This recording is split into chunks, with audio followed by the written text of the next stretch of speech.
Bismillah, Assalamualaikum warahmatullahi wabarakatuh. Kita lanjut mengaji kitab Nahwu, masih tema mubtada dan khobar. Mubtada dan khobar, pemaknaan kitab. Mubtada adapun, khobar itu atau adalah.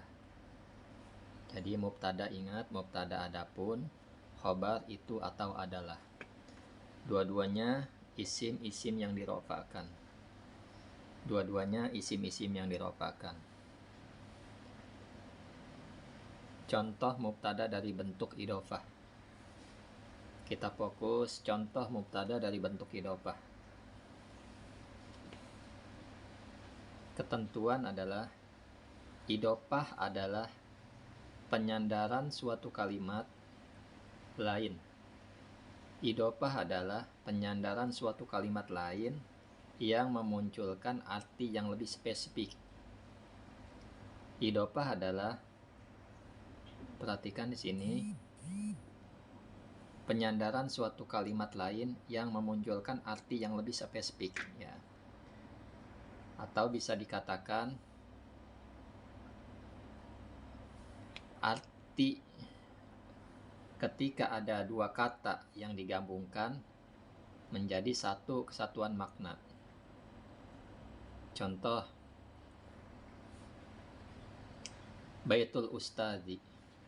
Nah, susunan idhofah terdiri dari mudhof dan mudhof ilaih. Susunan idhofah terdiri dari mudhof dan mudhof ilaih. Contoh, Baitul Ustadzi. Nah, lihat ke pengertian ini, idhofah adalah penyandaran suatu kalimat lain yang memunculkan arti yang lebih spesifik. Nah, penyandaran apa yang disandarkan? Tentunya yang disandarkan bait, rumah. Disandarkan kepada ustadz. Yang memunculkan arti yang lebih spesifik, yang memunculkan arti baru. Bait, rumah, ustadz, ustadz.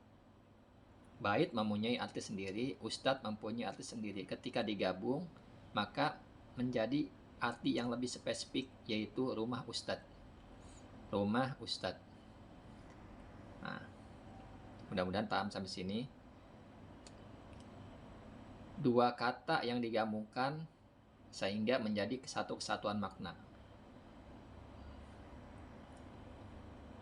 Bait di sini, baitun di sini, bait di sini sebagai mudhof.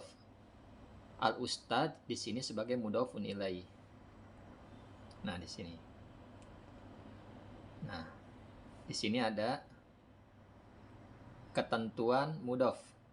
Sebelah sini ketentuan mudhof. Yang pertama, tidak boleh ditanwin.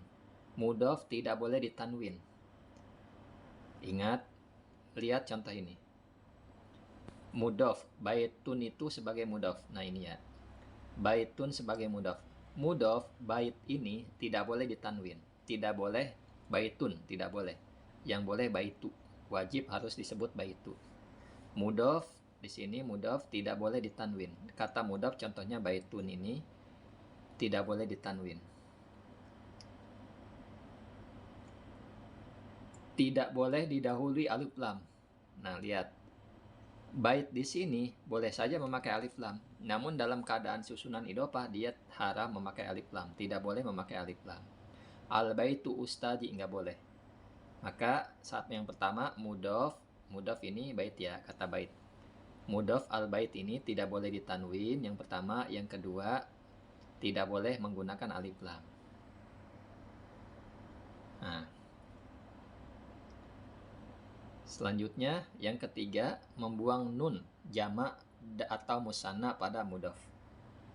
Yang kemarin udah dicontohin, misalkan rokaatal fajri, 2 rokaat sholat fajar.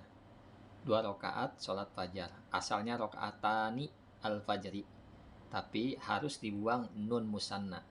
Rokaatani kan musanna, maka harus dibuang. Jadi rokaatal fajri. Nah itu. Tapi konsen ke sini. Mudah-mudahan paham. Nah, ini 3 contoh. Yang pertama, Baitul Ustadi jadidun. Nih contoh mubtada dari bentuk mudhof, susunan idhofah. Baitul ustadi, bait ini sebagai mudhof, tidak boleh ditanwin dan tidak boleh pakai alif lam. Al ustadi ini bentuknya mudhofun ilaih. Mudhofun ilaih bisa pakai alif lam, bisa tidak. Boleh ditanwin kalau dia nggak pakai alif lam, namun tidak ditanwin kalau menggunakan alif lam. Baitul ustadi jadidun. Adapun Baitul ustadi, adapun rumahnya ustad, jadidun itu baru. Nah, perhatikan di sini. Baitul ustadi ini mubtada. Baitul ustadi itu sebagai mubtada. Terdiri dari susunan idhofah. Jadi mubtadanya susunan idhofah. Baitul ustadi, adapun rumahnya ustad, jadidun. Nah, jadidun sebagai khobar itu baru. Mubtada, adapun khobar itu atau adalah.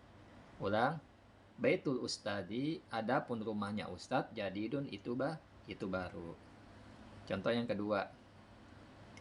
Khotamu hadidin. Khotamu, nih ini contoh yang tidak menggunakan alif lam. Khotamu hadidin, namun dia ditanwin karena nggak pakai alif lam. Khotamu ini sebagai mudhof, nggak pakai alif lam dan nggak tanwin. Hadidin ini mudhofun ilaih. Nah, ini mudhof ilaih. Khotamu hadidin. Adapun cincin besi, artinya cincin dari besi, ini mengandung makna min, dari. Adapun cincin dari besi, sogirun itu kecil. Adapun cincin dari besi, sogirun itu kecil. Nah, itu. Contoh yang ketiga, ini mengandung arti fi. Yang pertama mengandung arti lam. Yang kedua mengandung arti min. Yang ketiga mengandung arti fi, di. Sholatus subhi. Nah, ini contoh. Sholatu sebagai mudhof, as-subhi sebagai mudhofun ilaih. Sholatus subhi susunannya adalah mudhofun ilaih sebagai mubtada. Su'bun ini sebagai khobar. Nah, di sini. Sekarang lihat contohnya. Ini mengandung arti fi. Sholatus subhi, adapun sholat subuh, su'bun itu sulit. Adapun sholatus subhi, adapun sholat subuh, su'bun itu sulit. Mudah-mudahan dapat dipahami. Kurang lebihnya mohon maaf. Assalamualaikum warahmatullahi wabarakatuh.